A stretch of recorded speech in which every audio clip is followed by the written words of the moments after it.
Hello बच्चों, कैसे हैं आप लोग? मैं श्रुति रस्तोगी अर्थ इंस्टीट्यूट में आपका हार्दिक स्वागत करती हूँ। जैसा कि आपको पता है, हम पढ़ रहे हैं कक्षा 10 की संस्कृत। आपका ये प्रथम अध्याय है कवि कुलगुरु कालिदास और बहुत ही महत्वपूर्ण अध्याय है क्योंकि ये अध्याय आपका 2019 में भी आया है, 17 में भी आया है, 16 में भी आया है, 14 में भी आया है, 12 में भी आया है और 13 में भी आया है। ठीक है, और आगे भी आएगा क्योंकि महत्वपूर्ण टॉपिक है और ये आपका आना ही आना है, चाहे आप कवि कुलगुरु कालिदास के पाठ के सारांश के रूप में आए या कवि कुलगुरु कालिदास के जीवन परिचय के रूप में आए। ठीक है, तो आपको इस अध्याय को अच्छे से जो है अध्ययन करना है। तो यहाँ पर हम देखेंगे कवि कुलगुरु कालिदास के बारे में जानकारी लेंगे। तो चलिए चलते हैं, आगे शुरू करते हैं। पाठ का सारांश अगर आपका आता है तो आपका देखिए यहाँ पर लिखा है कि संस्कृत के गद्य खंड गद्य भारती के पाठों में से किन्हीं 3 पाठों का सारांश पूछा जाता है, जिनमें से किसी एक पाठ का सारांश लिखना होता है। यानी कि 3 पाठ आपके होंगे, उनका सारांश आपको लिखना होगा 3 में से किसी एक का। इसके लिए आपके 4 अंक निर्धारित होते हैं। ठीक है, तो आपको अच्छे से अध्ययन करना है जिससे आप वहाँ पर अच्छे से लिख पाएँ। तो सबसे पहले मेन चीज़ ये देखिए आप कि अगर आप अध्ययन कर रहे हैं कवि कुलगुरु कालिदास का, तो सबसे पहले हेडिंग्स देखते हैं। ठीक है, हेडिंग्स देखते हैं और हेडिंग्स के बाद उसके जो है अंदर की डिटेल हम समझेंगे। तो सबसे पहले आपका है यहाँ पर जीवन परिचय। ठीक है, पहले नंबर पे आपके आ जाता है जीवन परिचय। जीवन परिचय के बाद आपका आता है, देखिए हेडिंग याद होना चाहिए। ठीक है, सबसे पहले आप हेडिंग याद कीजिएगा, फिर अंदर की डिटेल पढ़िएगा, क्योंकि हेडिंग अगर आप लिखते हैं और अंदर की डिटेल आप अपने आप बनाकर भी लिख सकते हैं, क्योंकि हिंदी में लिखना होता है। अगर आपने कहानी की तरह जीवनी को पढ़ा हुआ है, ठीक है, सार को पढ़ा हुआ है, तो आप अपने मन से उसको जो है उतार चढ़ाव करके लिख सकते हैं, लेकिन हेडिंग्स जो होते हैं वो मेन होते हैं। ठीक है, फिर आ जाती हैं इनकी रचनाएं। रचनाएं, ठीक है, रचनाओं में आपका इनके नाटक हो जाएंगे। नाटक कौन कौन से हैं? ठीक, महाकाव्य कौन कौन से हैं? महाकाव्य हेडिंग बता रहे हैं ये, है ना। फिर आ जाते हैं आपके गीति काव्य कौन कौन से हैं? गीति काव्य, गीति काव्य कौन कौन से, ये तो आपके आ जाएंगे रचनाओं में। फिर तीसरा रहेगा आपका भारतीय जीवन पद्धति। इनकी भारतीय जीवन पद्धति कैसी थी? भारतीय जीवन पद्धति, ये हेडिंग है। ठीक है, हेडिंग्स को तो आपको पढ़ना ही है, याद करना ही है। पद्धति का चित्रण और फोर्थ हेडिंग रह जाएगा आपका काव्यगत विशेषताएं। काव्यगत विशेषताएं, काव्यगत विशेषताएं। ठीक है, तो ये मेन तो आपको जो है क्या नाम है, 4-5 हेडिंग याद करने ही पड़ेंगे। भारत की यशोगाथा, भारत की यशोगाथा, जो आपके पुस्तक में हेडिंग्स दिए हुए हैं वही हेडिंग है। ठीक है, और इसके अनुसार ही आपको जो है उसमें अंदर डिटेल देनी है। तो सबसे पहले हम परिचय डालेंगे जीवन परिचय पे, पहले हेडिंग्स पे। ठीक है, तो जीवन परिचय अगर हम देखते हैं तो कवि कुलगुरु कालिदास का देखिए, महाकवि कुलगुरु कालिदास संस्कृत कवियों के मुकुटमणि हैं। मुकुटमणि कहते हैं सबसे ऊपर श्रेष्ठ। मुकुटमणि यानी कि मुकुट मणि, मुकुट में जनित मणि यानी कि बहुमूल्य। ठीक है, बहुमूल्य। इनके नाम के पूर्व कवि कुलगुरु विशेषण का प्रयोग किया गया है। ठीक है, कवि कुलगुरु यानी कि कवि के कुल के गुरु, यानी कि सर्वश्रेष्ठ कवि। देखिए, संस्कृत में महाकवि कालिदास को सर्वोपरि माना गया है, इसलिए इन्हें कवि कुलगुरु की उपाधि दी गई है। ये भारत के ही नहीं अपितु विश्व के उत्कृष्ट कवि के रूप में जाने जाते हैं। उत्कृष्ट यानी कि उठे हुए कवि, यानी कि सबसे महत्वपूर्ण कवि के रूप में जाने जाते हैं। देश देशांतर तक इनकी धवल कीर्ति कौमुदी प्रसारित है। इनके जन्म स्थान और स्थिति के विषय में विद्वानों में एकमत नहीं है। देखिए, संस्कृत भाषा सबसे प्राचीन भाषा है, इसलिए संस्कृत भाषा के जो भी रचनाकार हैं, लमसम समझिए 90% रचनाकारों की जो है जीवन परिचय के बारे में मतभेद रहा है, क्योंकि सबसे अधिक पुरानी भाषा होने के कारण इन लोगों के समय सीमा का अनुमान लगाना असंभव सा रहा। तो इनकी रचनाओं के आधार पर ही इनके समय का अनुमान लगाया जाता था। ठीक है, इन्होंने अपनी कृतियाँ जिन समय में लिखी, इनके अपने जन्म के विषय में, इन्होंने अपने विषय में ऐसा होता था, पहले के जो कवि या रचनाकार हुआ करते थे, वह फेमस होने की दृष्टि से रचनाएँ नहीं लिखते थे। ठीक है, तो वह अपने बारे में कुछ भी नहीं लिखते थे। तो इनकी जो है रचनाओं से अनुमान लगाया जाता था कि इन्होंने इनकी रचनाएँ लिखी हैं और इनकी रचनाएँ लिखनी हैं। ये इस समय रहे थे राजा महाराजा, और ये महाराजा महाराजा इस समय रहे थे। तो यानी कि इस समय का जो संवत रही होगी, काल रहा होगा, समय रहा होगा, इस समय ये कवि जो है सेवा में रहे हैं। तो एक जनश्रुति के अनुसार, एक जनश्रुति, जनश्रुति का मतलब होता है जन के द्वारा माने जाने वाली बातें। ठीक है, लोगों के द्वारा मानने के अनुसार महाकवि कालिदास को विक्रमादित्य का सभारतन माना जाता है। देखिए, विक्रमादित्य के दरबार में 9 रत्न थे। विक्रमादित्य के दरबार में 9 रत्न थे। 9 रत्न में 9 जो है लोगों को शामिल किया गया था, जिसमें महाकवि कालिदास का नाम माना जाता है। परंतु विक्रमादित्य का स्थिति काल भी पूर्ण रूप से स्पष्ट नहीं है। ठीक है, कुछ विद्वान इन्हें चंद्रगुप्त द्वितीय का समकालीन मानते हैं, क्योंकि इन्होंने चंद्रगुप्त द्वितीय के समय की भी कविताएं लिखी हुई हैं, कहानियां लिखी हैं। जो इनकी रचनाएं हैं उसमें इनका समावेश है चंद्रगुप्त द्वितीय का। तो इस महान कवि को सभी विद्वान अपने अपने देश में उत्पन्न हुआ सिद्ध करते हैं।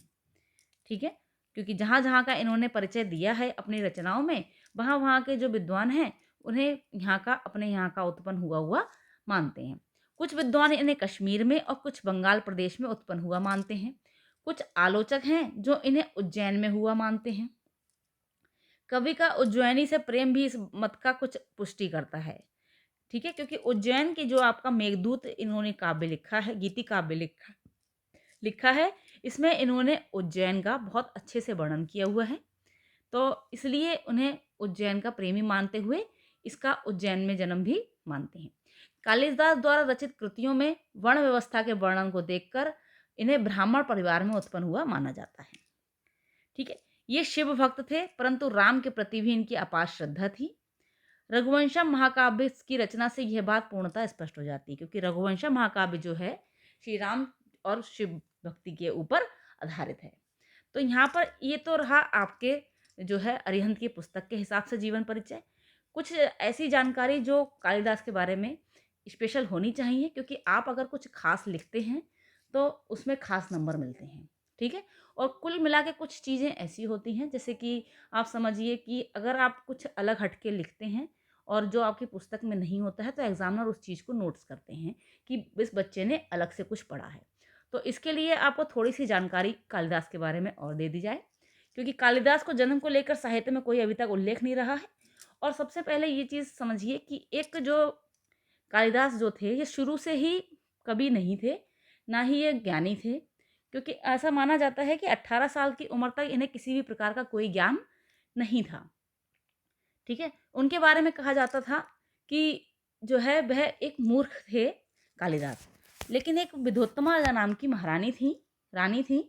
उन्होंने जो है अपने स्वयंवर एक रचा था, जिसमें उन्होंने ये कहा था कि जो कवि या जो भी रचनाकार है, जो भी श्रेष्ठ जो है, वह हमें शास्त्रार्थ में हरा देगा। जो भी व्यक्ति हमें शास्त्रार्थ में हरा देगा, मैं उसी से विवाह करूँगी। तो बहुत बड़े-बड़े गुरु आए, बहुत बड़े-बड़े विद्वान आए, जो भी विद्वान उन्हें हरा देगा, तो वो उसी से निकाह मतलब शादी करतीं, विवाह करतीं। तो जो भी बड़े-बड़े विद्वान आए, वह उन्हें पराजित नहीं कर पाए और उन्होंने सबको भी जो है लज्जित करके अपने दरबार से निकाल दिया। तो सभी जो विद्वान थे, वो उनसे जो है ईर्ष्या हो गई उन्हें कि हम इतने ज़्यादा विद्वान हैं और इन्होंने इस तरह हमें लज्जित किया है। तो वह उनसे बदला लेने के इच्छुक में एक व्यक्ति, जो कि उसी डाली पर बैठा था, जिस डाल पर उसी को काट रहा था, ठीक है? तो उसको लेकर वह विद्वान जो होते हैं, वह दरबार में उपस्थित होते हैं। तो वह व्यक्ति कालिदास थे। तो कालिदास से उन विद्वानों ने यह कह दिया कि आप बोलिएगा नहीं, बाकी हम संभाल लेंगे। तो कालिदास बिल्कुल मूक बन के उनकी सभा में चले जाते हैं और विद्वोत्तमा से वह विद्वान कहते हैं, आज कालिदास जी का जो है मौन व्रत है, इसलिए वह बोलेंगे नहीं। तो वो शास्त्रार्थ में जो है उनसे प्रश्न करती हैं, तो वह उन्हें कुछ क्वेश्चंस करती हैं इशारों से। तो जो विद्वोत्तमा होती हैं, उन्हें शास्त्रार्थ करती हैं, तो वह अपने इशारों से उनका उत्तर देते हैं और जो विद्वान होते हैं, वो विद्वोत्तमा के आंसर को कालिदास के जो इशारों को होते हैं, उन्हें आंसर बनाकर विद्वोत्तमा के सामने प्रस्तुत करते हैं। तो विद्वोत्तमा समझती हैं ये वास्तव में बहुत ज़्यादा जो है ज्ञानी इंसान है और कालिदास की इस तरह उनके साथ शादी हो जाती है। लेकिन ऐसा होता है कि अंततः विद्वोत्तमा जब पराजय स्वीकार कर लेती हैं, कालिदास से विवाह हो जाता है। विद्वोत्तमा अपने कक्ष में बैठी होती हैं। बाहर किसी तीव्र स्वर को सुनकर उसने कक्ष के बाहर कालिदास से पूछा, किम वदति? कौन बोल रहा है? कालिदास ने उत्तर दिया, उट्र वदति। तो ऊँट के स्थान पर उट्र सुनकर विद्वोत्तमा को आभास हुआ कि छल पूर्वक एक मूर्ख के संग उनका विवाह करा दिया गया है। तो इस प्रकार कालिदास को उन्होंने घर से बाहर निकाल दिया। तो कालिदास को इसकी चोट लगी। कालिदास के ज्ञान चक्षु खुले। तो उन्होंने क्या करा, जब उन्हें घर से बाहर निकाल दिया गया तो कालिदास ने विचार किया कि अब घर जाना बेकार है। तो उन्होंने अनेक स्थानों का भ्रमण किया। वेद शास्त्रों का गहन अध्ययन करके वे अपने घर पहुंचे। तो कालिदास ने आवाज दी, सुंदर ही अनावृत कपाटम द्वार देही, यानी कि हे रूप सी दरवाजा खोलिए। यह सुनकर विद्वोत्तमा ने कहा, अश्चित अस्ति कश्चित बाग विशेषः, कोई विद्वान लगता है। अस्ति कश्चित बाग विशेषा, यानी कि कोई विद्वान लगता है। तो उन्होंने जैसे ही कपाट खोले तो कालिदास को सामने पाकर वह दंग रह गईं कि कालिदास इतने ज़्यादा ज्ञानी कैसे हो गए। लेकिन इस बीच में जब कालिदास ने अनेक स्थानों का भ्रमण किया तो कहा जाता है कि उन्होंने जो ज्ञान अर्जित किया तो उन्हें काली माता का जो आशीर्वाद प्राप्त हुआ था। तो जो उन्होंने अस्ति कश्चित का बाग विशेष उन कालिदास के लिए पहले शब्द जो बोले थे, कालिदास ने इसी 3 शब्दों को लेकर अपनी 3 महत्वपूर्ण रचनाएं जो हैं लिखी, जिसमें उनका पहला है अभिज्ञान शाकुंतलम, दूसरा है मेघदूतम और तीसरा है आपका रघुवंशम। ठीक है, तो इस प्रकार इन्होंने 3 महाकाव्यों की रचना की। देखिए, जो उन्होंने प्रश्न पूछे थे, उन्होंने एक इशारा करा, एक उंगली दिखाकर विद्वोत्तमा ने कि ईश्वर एक है। तो कालिदास तो मूर्ख थे, उन्होंने समझा कि ये कह रही है मैं तुम्हारी एक आंख फोड़ दूंगी। तो कालिदास उन्हें 2 उंगलियां दिखा देते हैं। उनका आशय होता है मैं तेरी दोनों आंखें फोड़ दूंगा। लेकिन जो जो विद्वान होते हैं वो कहते हैं कि ईश्वर एक नहीं है, ईश्वर 2 हैं। और इसी प्रकार से जो विद्वोत्तमा होती हैं, उन्हें 5 पूरी हथेली 5 उंगलियां दिखाती हैं। तो वो समझते हैं ये मुझसे कह रही है कि मैं तुम्हें जो है, वो कहती है कि पंच 5 तत्व होते हैं, पंच तत्वों की ओर संकेत करती है। कालिदास को लगता है ये मुझे मारने के लिए हाथ दिखा रही है, तो वो उसे मुक्का बना के पूरी मुट्ठी दिखाते हैं। तो विद्वान जो उनका आंसर देते हैं कि वो कह रहे हैं कि 5 तत्वों के मिलने से ही सृष्टि का निर्माण होता है। इस प्रकार से वो उसे मूर्ख बना देते हैं। ठीक है, तो इस प्रकार उनकी जो है रचनाएं हो जाती हैं यहाँ पर। तो यहाँ पर आ जाता है फिर आगे कि रचनाओं वाला टॉपिक आपका, इस महान कवि की प्रमुख रचनाएं इस प्रकार हैं। फिर आ जाती हैं ये आपके पुस्तक के अनुसार। तो नाटक में आ जाते हैं आपके 3 नाटक इनके, मालविकाग्निमित्रम, विक्रमोर्वशीयम और अभिज्ञान शाकुंतलम, ये 3 प्रमुख हैं। इनकी मुख्यतः 7 रचनाएं जो हैं, कालिदास की 7 रचनाएं प्रसिद्ध हैं। तो 7 ही रचनाएं पूरी आप जो है याद कर लीजिएगा, जिसमें आपका मालविकाग्निमित्रम, विक्रमोर्वशीयम, अभिज्ञान शाकुंतलम, रघुवंशम, कुमार संभवम, ऋतु संहार और मेघदूत। ऋतु संहार, ऋतु संहार और मेघदूत, ये आपकी जो आपकी यहाँ हो जाएंगी, ये 7 रचनाएं ही हैं कालिदास की। तो यहाँ पर बहुत ही संक्षिप्त परिचय इसका मालविकाग्निमित्रम। इसमें अग्निमित्र और मालविका की प्रणय यानी प्रेम कथा को बड़ी ही सुसज्जित शैली में वर्णित किया गया है। विक्रमोर्वशीयम 5 अंक का ये नाटक है। इसमें पुरूरवा तथा उर्वशी के प्रेमाख्यान का बहुत ही सुंदर अनुपम नाट्य रूपांतरण है। फिर अभिज्ञान शाकुंतलम में भारतीय विदेशी समालोचनकों ने विश्व सर्वोत्कृष्ट रचना है ये इनकी अभिज्ञान शाकुंतलम। यह कालिदास की सर्वश्रेष्ठ व अद्वितीय नाटक है। ये 7 अंकों में है। मेनका द्वारा जन्म देकर परित्यक्ता जो स्त्री है जिसका नाम शकुंतला है, मेनका के द्वारा जो इसका जन्म हुआ है, मेनका और विश्वामित्र के द्वारा, पक्षियों द्वारा पोषित है, महर्षि कर्ण द्वारा पालित पुत्री है शकुंतला, और दुष्यंत की प्रणय कथा है। दुष्यंत के साथ प्रेम विवाह होता है उनका, गंधर्व विवाह। उसके पश्चात दुष्यंत अपने राज्य चले जाते हैं और फिर वो जो है किसी शापवश जो है उन्हें भूल जाते हैं, और पुनर्मिलन की कथा का अनुपमित वर्णन किया गया है इसमें। फिर है महाकाव्य। ये तो नाटक हैं, 3 नाटक हो गए। फिर महाकाव्य हैं 2, 3 देखिए, 3 नाटक, 2 महाकाव्य और 2 इनके हैं गीति काव्य। गीति काव्य ध्यान रखिएगा, 3 नाटक हैं, 2 महाकाव्य हैं और 2 गीति काव्य हैं। फिर है महाकाव्यों में रघुवंशम और कुमार संभवम।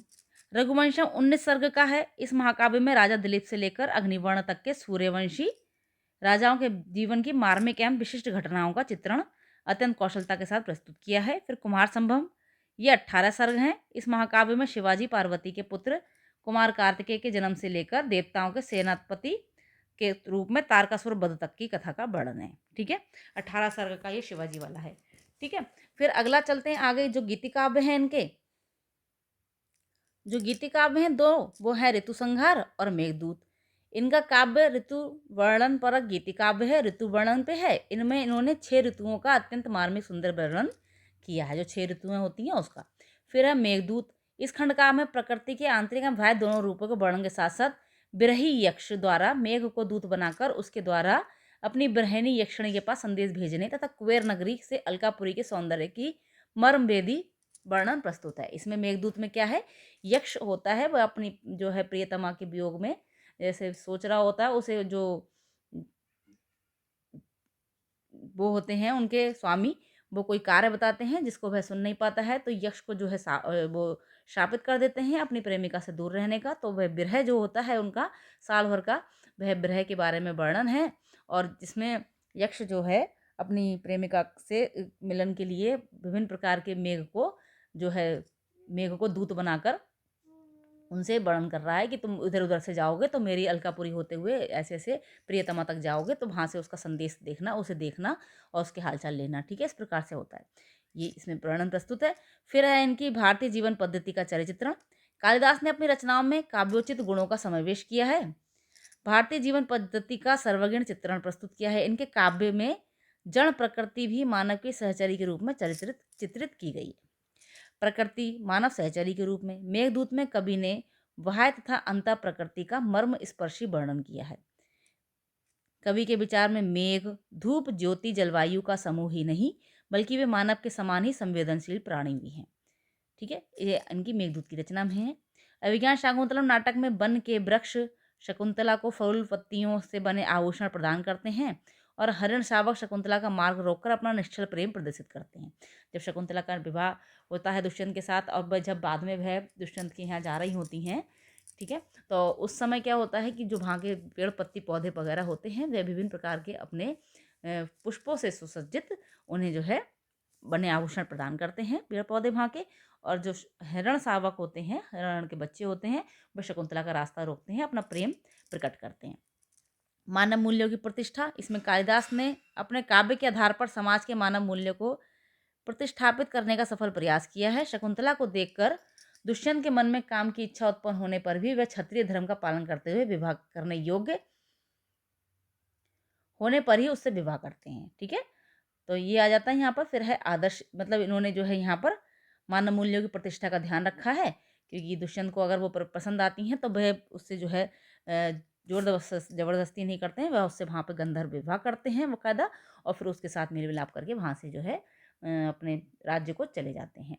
तो फिर आदर्श जनजीवन का निरूपण। रघुवंशम में रघुवंशी राजाओं के भारतीय जनजीवन का आदर्श रूप निरूपित किया गया है। रघुवंशी राजा प्रजा की भलाई के लिए प्रजा से कर लेते हैं, वे सदा सत्य वचन बोलते थे। फिर आ जाते हैं काव्यगत विशेषताएं। काव्यगत विशेषताओं में आपका आ जाता है रस, गुण, रीति, अलंकार। रस अगर लें हम तो श्रृंगार रस मुख्य रस है, क्योंकि श्रृंगार रस देखिए आपका यहाँ पर मेघदूत में भी श्रृंगार रस का वर्णन है, वियोग श्रृंगार है, ठीक है। अभिज्ञान शाकुंतलम में भी वियोग श्रृंगार है। फिर उसके बाद जो है विभिन्न प्रकार के जो श्रृंगार रस का तो इनका जो है प्रमुख, श्रृंगार रस तो इनका प्रमुख है, और करुण आदि रस जो है उनके सहायक रस होकर प्रस्तुत किए गए हैं। गुण, कालिदास ने रस के अनुरूप ही प्रसाद और माधुर्य गुण को अपनाया है। रीति आ जाती कालिदास की वैदर्भी रीति। अलंकार, कालिदास ने उपमा अलंकार का सदृश्य प्रयोग किया हुआ है, ठीक है, हर चीज की तुलना की गई है। भारत की यशोगाथा, कालिदास ने हिमालय से सिंधु पर्यंत तक भारत की यश की गाथा को अपने काव्य में निरूपित किया है। रघुवंशम, मेघदूतम और कुमार संभवम में भारत के विविध प्रदेशों का सुंदर और स्वाभाविक वर्णन देखने को मिलता है। संस्कृत के कवियों में कोई भी कवि कालिदास की तुलना नहीं कर पाया, अर्थात कालिदास जैसा उच्च कोटि का दूसरा कवि आज तक हुआ ही नहीं है। तो यहाँ पर आपकी जो है पुस्तक के हिसाब से कवि कुलगुरु कालिदास की जीवन परिचय का पाठ का सारांश समाप्त होता है। तो इसके अलावा अगर आप कवि कुलगुरु कालिदास का जीवन परिचय के लिए और कुछ जोड़ना चाहते हैं तो अपने पास से जो है जो चीज़ हमने आपको बताई है वो चीज़ आप इसमें जोड़ सकते हैं, ठीक है। तो आशा करते हैं आपको बहुत अच्छे से समझ में आया होगा जो है किस तरीके से एक मूर्ख को जो है ज्ञानी बनाकर प्रस्तुत किया गया, और फिर उसके बाद वह प्रसिद्ध जो है विद्वान के रूप में उभर कर सामने आए, वो कालिदास के नाम से जाने गए, ठीक है।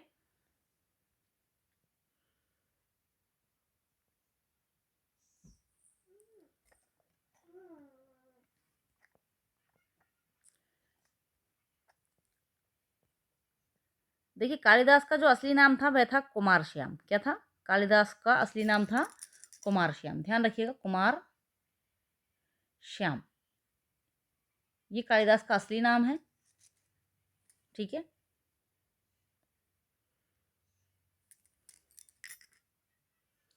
श्रृंगार रस इनका प्रमुख श्रृंगार रस है।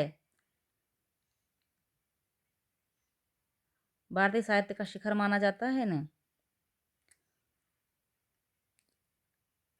इसके अलावा अब आपका जो है नेक्स्ट वीडियो रहेगी, वह रहेगी आपकी गद्यांश की, जो कि आपके पाठ में गद्यांश है, उसके हिसाब से आपको उसका जो है भावार्थ कराया जाएगा, अनुवाद कराया जाएगा, और उसके हिसाब से ही आपको वो देखना होगा। तो ये रही आप, ये तो हो गया आपका पाठ का सारांश जो 4 अंक का आता है।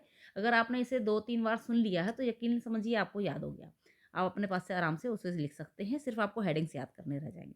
हेडिंग्स याद करिए और उसको जो है ये इसको तो इस वीडियो को 2 से 3 बार सुन लीजिए, और आप जो है इस पाठ के सारांश से मुक्त हो जाएंगे कि आपको ये दोबारा से याद नहीं करना पड़ेगा, पढ़ना ही नहीं पड़ेगा, क्योंकि इतने अच्छे से हमने इसमें समझा दिया है कि आपको बहुत प्यार से कि बिल्कुल आराम से समझिए में आ गया होगा, ठीक है।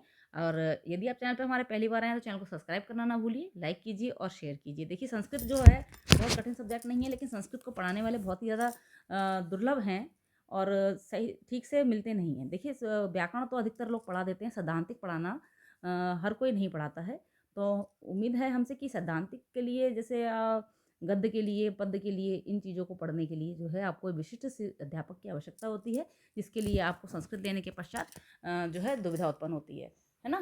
तो उसके लिए मैंने समाधान के लिए आपको ये वीडियोस उपलब्ध कराना जो है किया है, चालू किया है, कि इसमें आपको भटकना ना पड़े। बहुत से बच्चे होते हैं जो संस्कृत के लिए परेशान होते हैं, तो उनकी परेशानी को दूर करने के लिए जो कक्षा 10 की संस्कृत है, इसको कम्प्लीटली कोर्स आपका कराया जा रहा है। इसके अलावा जो है हिंदी भी आपकी इसमें कराई जा रही है, कक्षा 10 की हिंदी और संस्कृत मेनली लेकर चला जा रहा है। तो हमारे साथ जुड़े रहिए, चैनल को सब्सक्राइब कीजिए, लाइक कीजिए, शेयर कीजिए, और अपने जो संघ के जो बच्चे हैं 10th क्लास के, उनको बताइए, और जो है हमारा सपोर्ट कीजिए। देखिए, आप अगर किसी को बताते हैं तो जैसा नहीं है, आप अपने ज्ञान को अपने तक मत रखिए। ज्ञान जो होता है ना, बांटने से बढ़ता है ना। ऐसा जो है हमारा ही मानना नहीं है, ज्ञान का ही मानना है, ठीक है। जो विद्या है वह बांटने से बढ़ती है, और अगर आप उसे समेट के रखते हैं तो वह वहीं के वहीं छीण हो जाती है, और आपके तक भी सीमित नहीं रहती है। तो जितना आप उसको समझाएंगे, समझेंगे और लोगों में प्रसारित करेंगे, उतना ही आगे वह बढ़ेगी।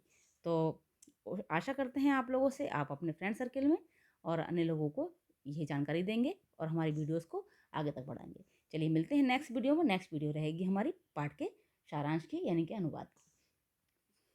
Take care and bye bye.